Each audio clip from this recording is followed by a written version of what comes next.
Hello, আসসালামু আলাইকুম। সবাই কেমন আছেন? আশা করি সবাই ভালো আছেন। প্রিয় যে দল জিত আর আনন্দেতে সবাইকে মিষ্টিমুখ করাচ্ছি। যেহেতু আমরা আশেপাশে অনেক মানুষ আছে, সেই খুশিতে সকালবেলা উঠে ভুনা খিচুড়ি আর ভুনা মাংস করে ফেললাম। সেই সাথে মিষ্টিও একটা ফুডিংও বানিয়ে ফেললাম, যেহেতু এটা শর্টকাট। কারণ সারাদিন খবর দেখব আর সবাইকে মিষ্টিমুখ করাবো আর খাবো। কারণ এত সময় নেই যে সারাদিন রান্না করব। এখন সারাদিন খবর দেখতে হবে।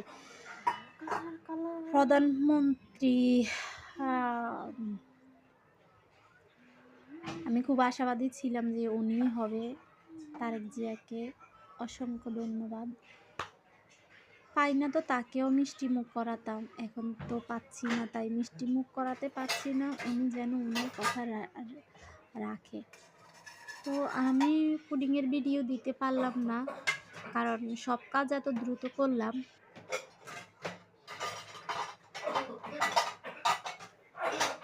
কি হইছে তার কি হইছে রে?